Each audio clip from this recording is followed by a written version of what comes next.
1996 সালে বাংলাদেশে 2টি জাতীয় নির্বাচন অনুষ্ঠিত হয়েছিল, যার একটি ছিল খুবই বিতর্কিত। সে বছর ফেব্রুয়ারি মাসের 15 তারিখে ষষ্ঠ জাতীয় নির্বাচন অনুষ্ঠিত হয়েছিল। তৎকালীন বিএনপি সরকার ওই বিতর্কিত নির্বাচন আয়োজন করে। দেশের সবকটি বড় রাজনৈতিক দল সেই নির্বাচন বয়কট করেছিল।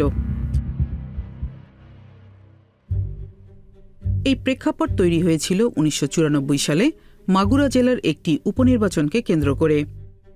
তৎকালীন বিরোধী দল আওয়ামী লীগ সেই উপনির্বাচনে কারচুপির অভিযোগ এনে নির্দলীয় তত্ত্বাবধায়ক সরকারের অধীনে সংসদ নির্বাচন দাবি করে।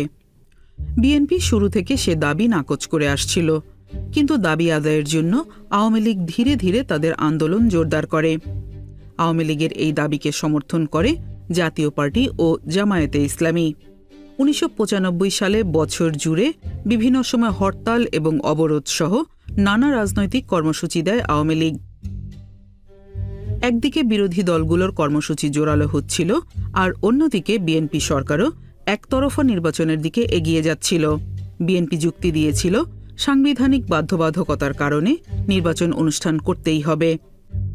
দুই প্রধান রাজনৈতিক দলের মধ্যে সমঝোতার জন্য নানা কূটনীতিকের আলোচনা ও মধ্যস্থতার চেষ্টা বিফলে যায়।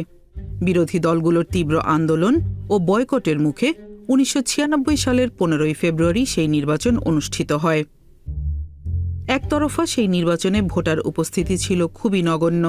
নির্বাচনের পর তৎকালীন প্রধান নির্বাচন কমিশনার বিচারপতি AKM সাদেক সাংবাদিকদের বলেন, কত শতাংশ মানুষ ভোট দিয়েছে সেটি বড় কথা নয়, নির্বাচন অনুষ্ঠিত হয়েছে সেটাই আসল কথা।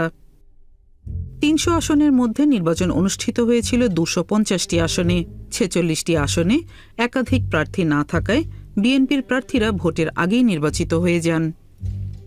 1996 সালের 15 ফেব্রুয়ারি নির্বাচনের পরও বিরোধী দলগুলোর জোরালো আন্দোলন অব্যাহত থাকে।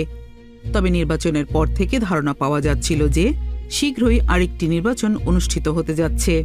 কূটনীতিকদের সমঝোতার চেষ্টা এবং তীব্র চাপের প্রেক্ষাপটে 1996 সালের 3রা মার্চ তৎকালীন প্রধানমন্ত্রী খালেদা জিয়া জাতির উদ্দেশ্যে দেয়া এক ভাষণে বলেন, তত্ত্বাবধায়ক সরকার গঠনের জন্য সংসদে বিল আনা হবে।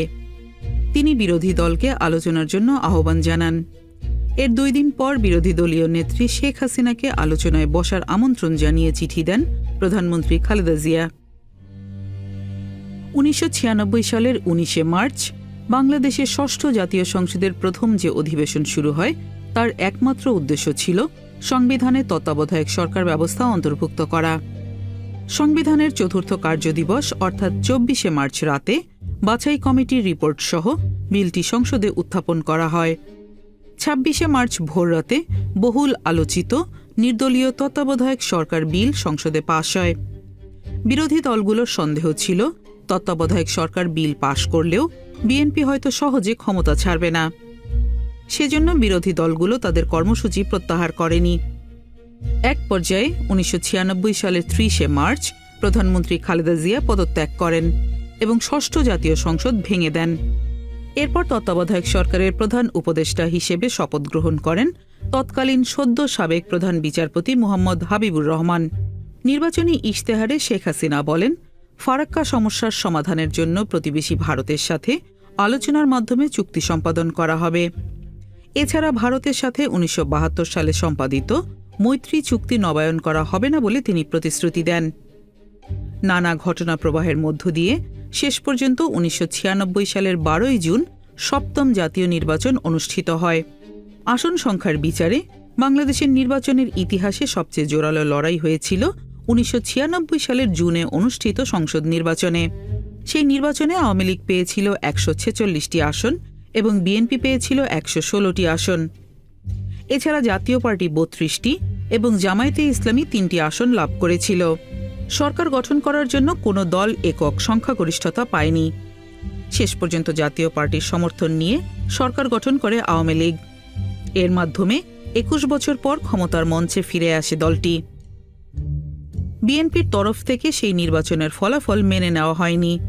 নির্বাচনের একদিন পর বিএনপি নেত্রী খালেদা জিয়া এক সংবাদ সম্মেলনে বলেছিলেন, বিএনপি নির্বাচনের ফল গ্রহণ কিংবা বর্জন কোনোটাই করেনি, তবে দেশবাসীর আকাঙ্ক্ষা পূরণে নানাভাবে বাধা দেওয়া হয়েছে বলে তিনি উল্লেখ করেন। কিন্তু আন্তর্জাতিক নির্বাচন পর্যবেক্ষক সংস্থাগুলো স্পষ্টভাবে জানিয়ে দিয়েছিল যে নির্বাচন অবাধ, নিরপেক্ষ ও সুষ্ঠু হয়েছে। যারা এই মতামত দিয়েছিল তাদের মধ্যে ছিল যুক্তরাষ্ট্রের এনডিআই, ইউরোপীয় ইউনিয়ন, সার্ক এবং জাপান পর্যবেক্ষক গ্রুপ। এনডিআই বলেছিল, নির্বাচনে কারচুপির যেসব অভিযোগ তোলা হচ্ছে সে সংক্রান্ত প্রমাণ কেউ দেখাতে পারেনি। প্রধান নির্বাচন কমিশনার আবু হেনা বলেছিলেন, নির্বাচনে ৭৩% ভোট পড়েছে এবং নির্বাচনে কারচুপির কোনো সুযোগ ছিল না। ১৯৯৬ সালের ২৩শে জুন প্রধানমন্ত্রী হিসেবে শপথ গ্রহণ করেন শেখ হাসিনা। সংসদে যোগদানের প্রশ্নেও বিএনপির মধ্যে অনাগ্রহ ও দ্বিধা কাজ করছিল। তবে শেষ পর্যন্ত বিএনপি সংসদে যোগ দেয়। অনেকে ধারণা করেন এর পেছনে আন্তর্জাতিক চাপ কাজ করেছিল।